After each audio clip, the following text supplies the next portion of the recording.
The Houston Texans have to hit the ground running offensively in their first 8 games. That would be Sarge.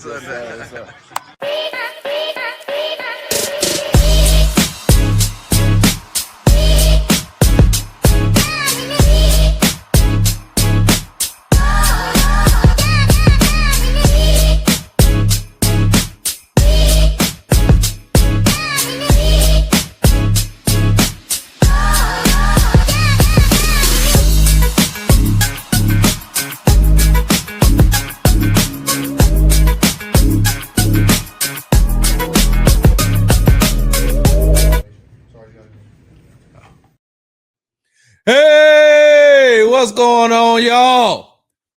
You're tuning into the Texans Tailgate Talk. I'm your host, Big Sarge.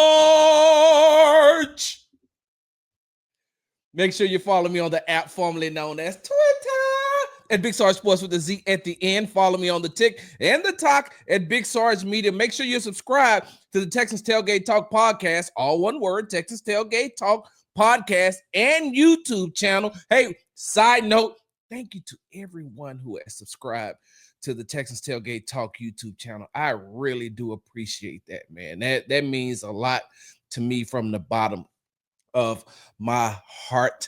Make sure you are following me on Instagram at Big Sarge Sports with the Z at the end, because you know we do everything for the gram. Hey, what's going on, y'all? Jeremy 26, what's going on? Good morning, good morning, good morning. I know it's been a minute, so I don't.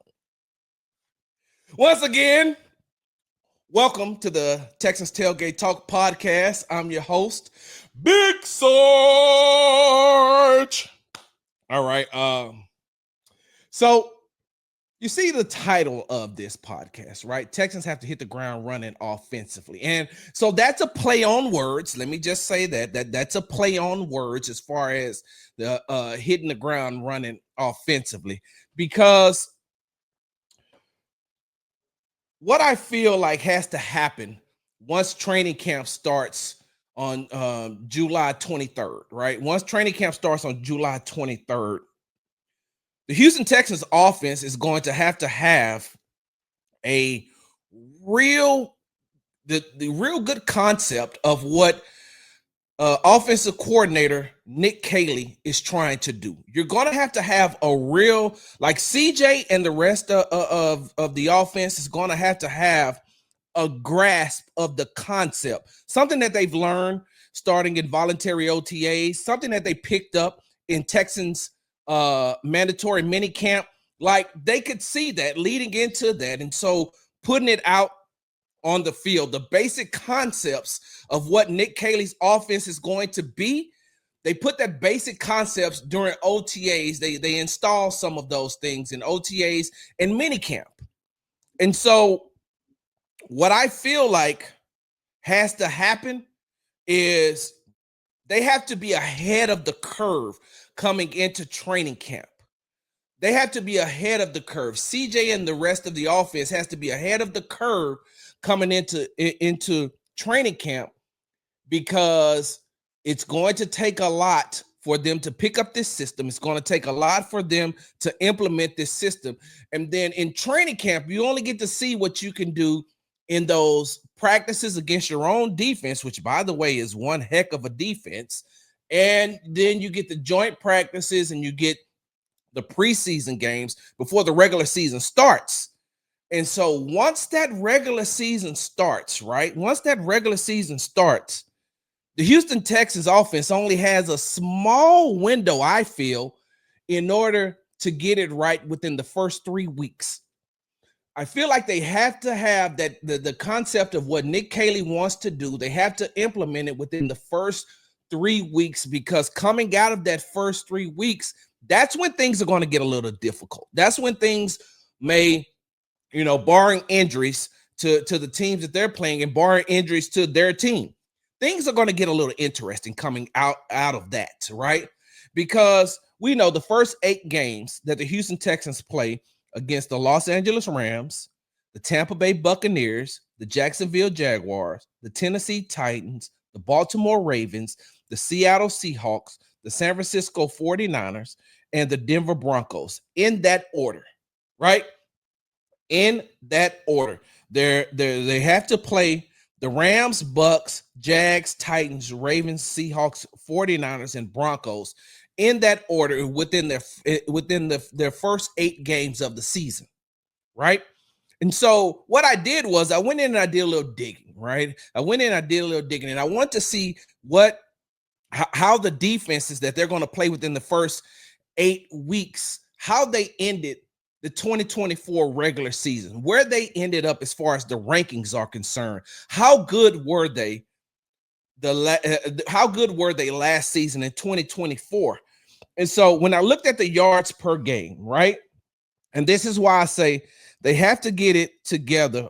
They have to make sure that they have everything together within the first 3 games, because the next 5 games is going to be a lot.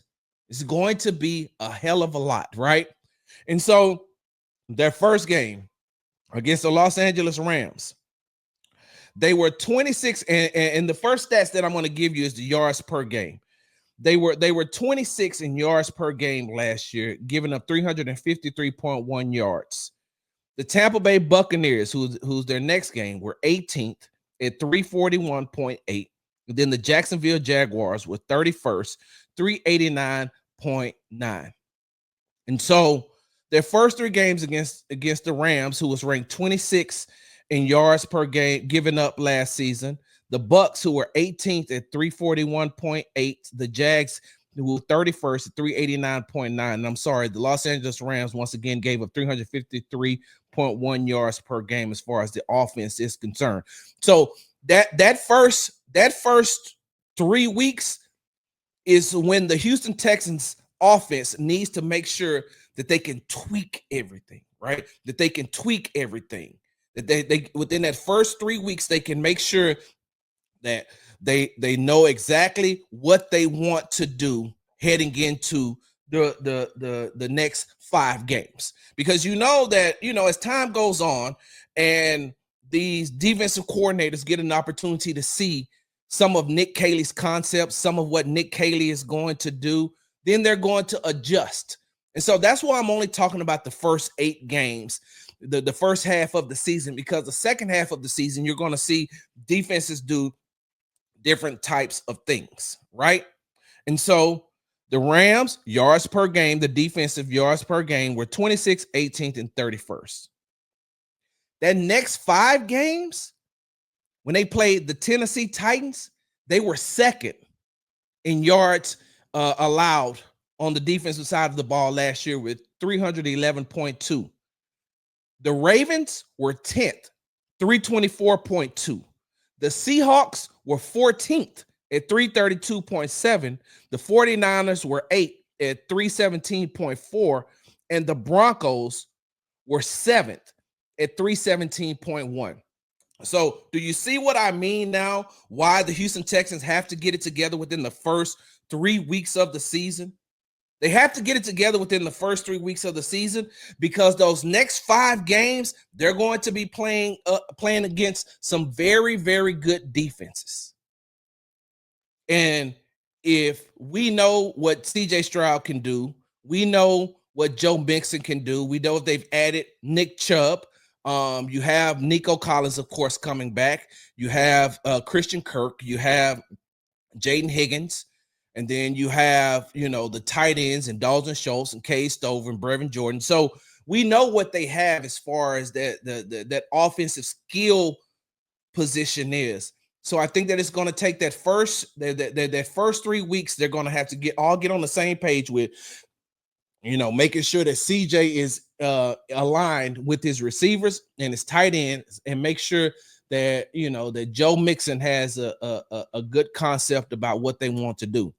Because heading into the next 5 games, they're going against the second ranked defense as far as yards allowed last season against the Titans. The Ravens were 10th, the Seahawks are 14th, the 49ers were 8th, and the Broncos were 7th. And so now you have to make sure that these teams, who will be ready and equipped for what they want to do against the Houston Texans, especially coming in those next 5 games, because they're going to have a 3-week sample size. And what the Houston Texans offense should do is make sure that within that first 3 weeks, we show you, hey, we're coming out to play. We're coming out to play. We're here. Last season, even though they had some success, they could have been more successful. There are some games that I feel like the Houston Texans let slip away. There were some games that the Houston Texans didn't perform well in the second half. We all know, I mean, we've heard it, time and time again. We know what the offensive line was doing. We know what the offensive play calling was like. And we know what CJ was, sometimes during some games. But they need to show, hey, look, all that's in the past. This is all brand new. This is all brand new. So that's why I say within the first 3 weeks against the Rams, Bucks, and the Jags, they have to make sure that they're all on the same page, because heading into the next 5 weeks, they're going to be playing against some really, really good defenses. Now, those same defenses that I talked about, as far as passing yards is concerned, and this is where it goes back to getting it together within the first 3 weeks. They're going to play the Los Angeles Rams. As far as the defensive passing yards allowed, they were 20th at 223.1 yards per game. The Tampa Bay Buccaneers were 29th at 243.9, and the Jacksonville Jaguars was 32nd at 257.4. Hey, the Rams 20th, the Bucks 29th, the Jags 32nd. And we know Jacksonville, hey, look, you're not going to put Travis Hunter on the defensive side of the ball, so you really don't have to worry about them having, a better competent defensive back on that side of the ball. So this is where the Houston Texans, CJ Stroud and those wide receivers and tight ends, once again, need to take advantage. They need to take advantage of these first 3 weeks going up against the 20th, the 29th, and the 32nd ranked defense as far as passing yards is concerned.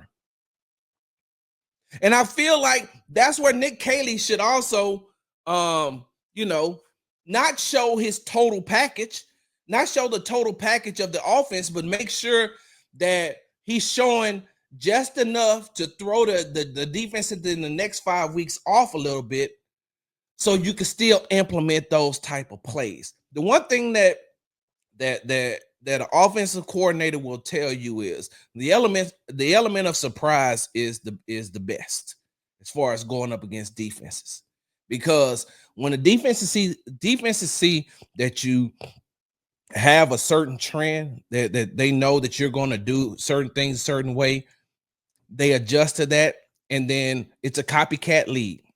I said this on numerous occasions. I said this on my show. I've said this on the former show that I was on, and I'm going to say this again. Week 2. Was that week 2 was against Chicago Bears, right? That was a Sunday night game. Week 2, because they played Indianapolis first, and then they played Chicago right in that Sunday night game. Somebody help me out in the comments, please. But whenever they were in I think it was week 2 against the Chicago Bears Sunday night, what the Bears did was, and like I said this, last season, I've said this on numerous occasions, so I'm just repeating myself. They ran a lot of stunts and delayed blitzes. And when teams recognized that the Houston Texans offensive line couldn't stop that, all they did was every week make sure that they had those type of defensive plays within their defensive package. They made sure that they had delayed blitzes and stunts within their defensive packages, because they know that was the one thing that the Houston Texans couldn't stop, and that former offensive coordinator Bobby Slowick didn't adjust to. Former offensive line coach Chris Strausser did not adjust to. And when they didn't adjust to that, and other teams seen that they weren't going to adjust to that, You'd be like, okay, okay. Last season, I was talking to somebody on the offensive side of the ball, and they said, it's a shame, Sarge, that the defense is calling out our plays. I said, wait a minute, hold on, come again. Say what? I said, like, I don't know how many of you all um uh play Tecmo Bowl, right? That I'm aging myself, but you see all this gray hair, that's not donut residue, this gray hair. I'm aging myself. I don't know how many of you all played Tecmo Bowl back in the day, but if you did, you know that if you had your controller and the other person had their controller, and if you could see the play that they picked, you could pick that same play and it was going to automatically stop it, right? It's going to automatically stop it. So if I'm watching your hands and I'm seeing you pick a play, it got to the point where my friends were turning to the sides and, you know, picking their plays like this, because if you're going to keep your hands right there and I can see them, I'm going to use it to my advantage. It's right there. If you don't want me to see it, find some way to hide it, because that's what I was doing. I was calling my plays to the side, like, you're not gonna see my hands. I'm like, you know, I'm looking at the corner of my eye until you pick up on it that I'm watching your plays. So anyway, as I digress, right? I felt like throughout the season that the defenses were looking at Bobby's controller and picking the plays, and then I got it confirmed. That, hey, Sarge, they over here calling out our plays. I said, what? Yeah. Yeah, you can hear him. You can hear him. As soon as we line up, they already know what the play is going to be. Right? And you all remember I asked Bobby, hey, does CJ have the power to audible? Are y'all not allowing him to audible? Y'all remember the answer that Bobby gave me? Go back and look that up. Y'all remember the answer that Bobby gave me? I said, CJ allowed to audible. And one of the reasons why he couldn't audible was because it was taking so long to get the plays in. So by the time they got the plays in, CJ didn't have enough time to adjust to everything on the field that he's seeing. Bobby's calling these long, drawn out plays, you know, these long route concepts. And so now they don't have an idea of what's really about to happen. But the defense knows, because they like, hey, they only got enough time to do this, that, and the other. And he doesn't have enough time to audible. So what we see is exactly what we've seen on film, and that's what we're going to attack. So just like in, you know, when I used to play Tecmo Bowl, I'm watching my opponent's hands. That's exactly what they were doing to Bobby. They were picking Bobby's play. They already knew it. So as I digress, hopefully, you know, this season, Nick Caley will give CJ enough time to be able to get to the line and make the adjustments, right? CJ said in his press conference at the minicamp, after minicamp, that, you know, that he likes the responsibilities already that Nick Caley is giving him to be able to run this offense. And it's time. It's time. It's year 3. It's year 3. It's time for CJ to take that next step. Right. And I told you, I don't evaluate quarterbacks till after year 3. Year 1, your rookie season, nobody really knows who you are. Year 2, they got a whole year of tape on you. They're going to make the adjustments. Now, year 3, you can combine year 1 and year 2, and this is the year you're supposed to take off.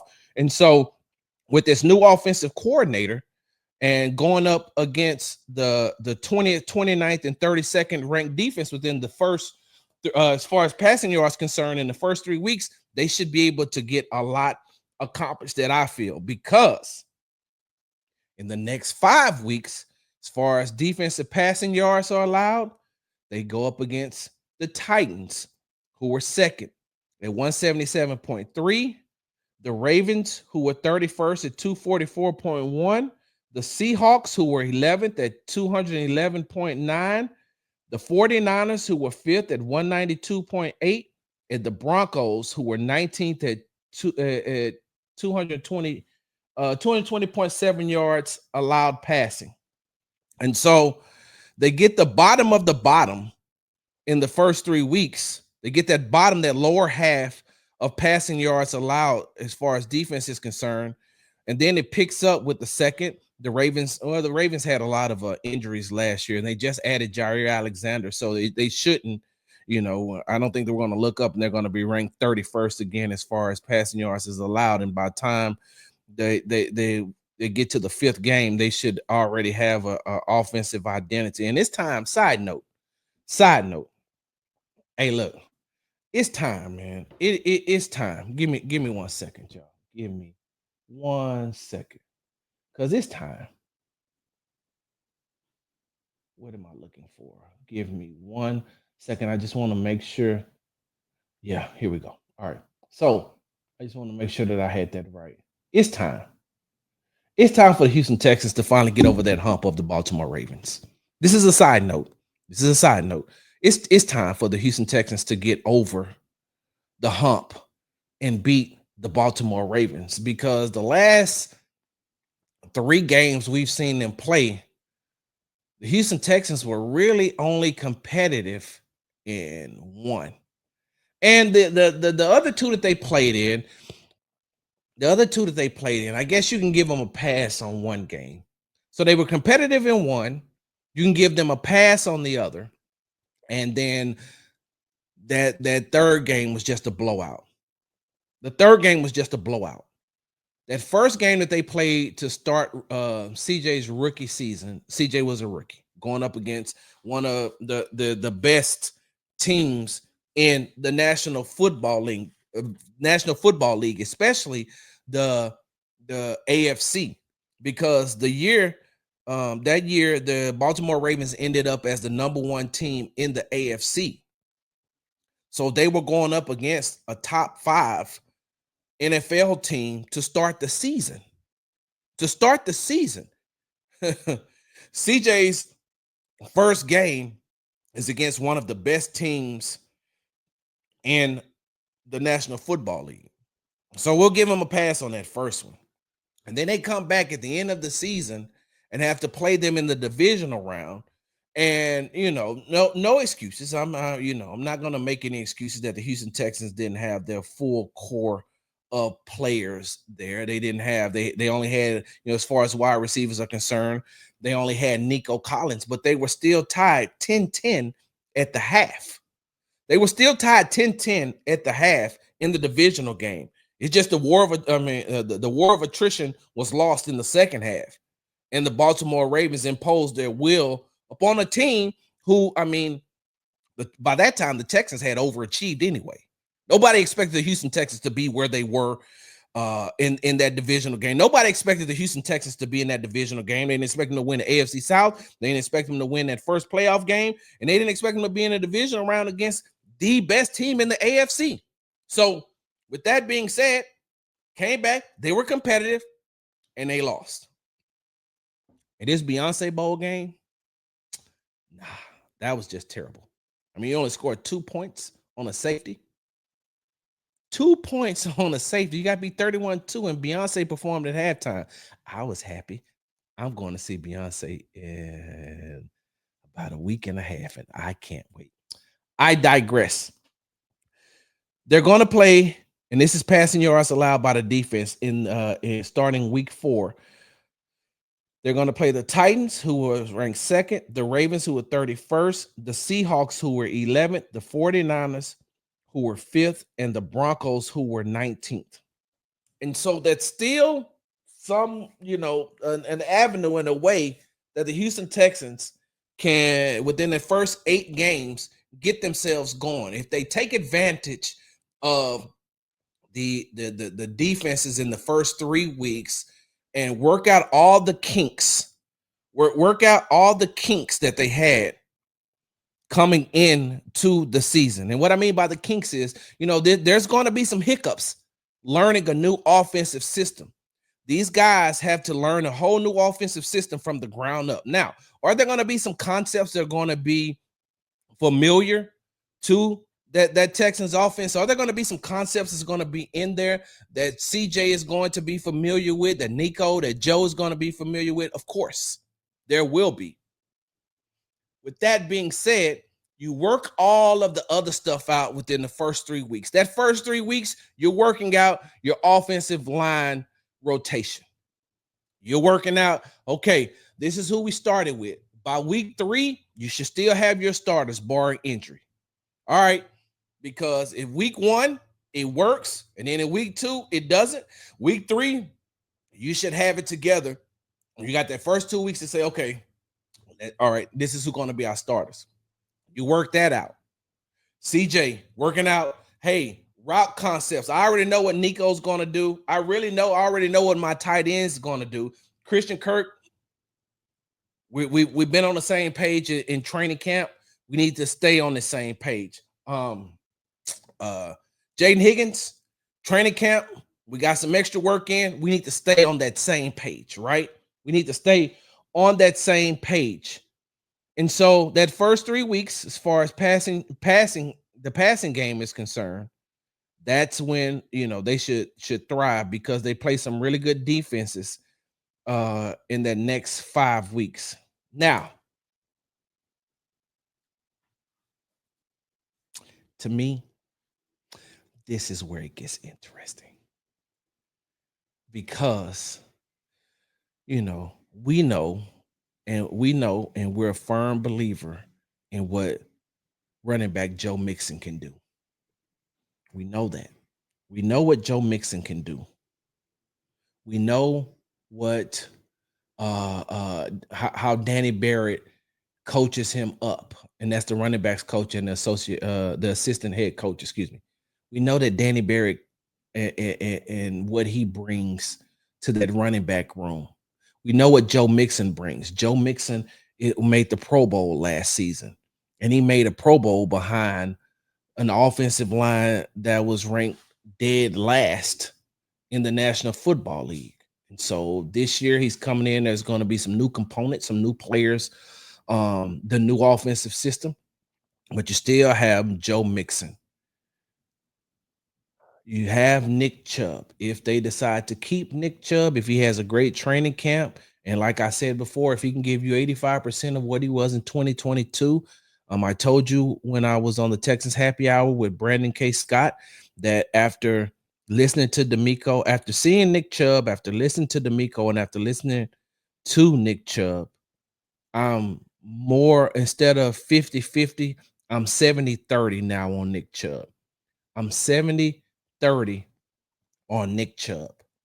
And so with that 1-2 punch, if Nick Chubb is able to stay healthy, if Joe Mixon is able to stay healthy, and that's what they're going to do, and you give Woody Marks a touch, a touch or two here or there in these games,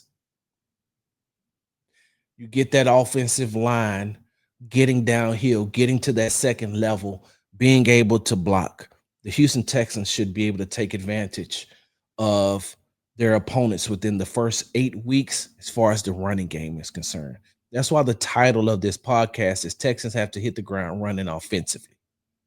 They have to hit the ground running, because the Rams have the 20, and this as far as defensive, once again, these are defensive statistics, and these are run yards given up by the defenses with the first 8 games the Houston Texans play, coming off of this is the 2024 regular season stats. The Los Angeles Rams were ranked 22nd at giving up 130 yards rushing per game. The Tampa Bay Buccaneers were 4th at 97.8. The Jacksonville Jaguars was 132.6 yards per game. They were ranked 25th. And the Tennessee Titans were ranked 26 at 133.9. The Baltimore Ravens only gave up 80.1 yards. They were ranked 1st. The Seattle Seahawks were ranked 16th at 120.8. The San Francisco 49ers are 124.6, and they were ranked 18th. And then the Broncos were ranked 3rd and giving up 96.4 yards. So that's 1, 2, 3. So within the first 8 weeks, right? Within the first 8 weeks, the Houston Texans will go up against the number 1 rated defense as far as run yards allowed is concerned. They go up against the number 1, the number 3, and the number 4. Baltimore is number 1. The Broncos are number 3, and the Buccaneers are number 4. That's 3 out of 8 games. That means you got 5 other games where this team is giving up 130 yards. This team is giving up 132 yards. This team is giving up 133. This team is giving up 120. This team is giving up 124. So in order for the Houston Texans to have some of that pressure backed off of them as far as, trying to stop CJ in that passing game, feed Joe Mixon the rock. Feed Nick Chubb the rock. Feed Joe Mixon the rock. Feed Nick Chubb the rock. Get that running game going. And that's the one thing that they need to establish in training camp. We want to establish the run. And I'm not telling you something you haven't heard before. In Nick Caley's first press conference with the media, that's what he told us. Hey, we want to establish the run. We want to establish the run. We know that head coach DeMeco Ryans wants to establish the run because that's time of possession. That's time of possession. And DeMeco always wants to control the time of possession. So if you get that, right, by running the ball, and within these first 8 games, you're only going up against 3 of the top 5 defenses in run yards allowed, but you're going up against 5 that wasn't good last season. So you get Joe Mixon going. You get Nick Chubb going. And you know what that also does? What that does is you're winning the time of possession, like we said earlier. You're also giving your defense time to rest. Because we're talking about the offensive side of the ball. We already know what the defense is. The defense finished ranked top 5. The defense finished ranked top 5 in as far as overall defensive rankings in 2024. They ain't do nothing but get better. And another year of experience under their belt. They're doing nothing but getting better. And so the longer you can keep your defense off the field, the better. Because even if you make a mistake, that defense will go back on and be like, hey, I got you. Don't worry about it. We got you. We're going to go get you the ball back, CJ. And y'all know they talk like that, right?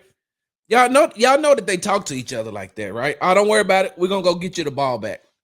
Whether it's by turnover or whether by it's on downs, we're going to get the ball back. We'll get the ball back for you. And so that's why the run game is the most important thing that the Houston Texans have to establish within the first 8 weeks. The passing game, they need to establish that within the first 3 weeks.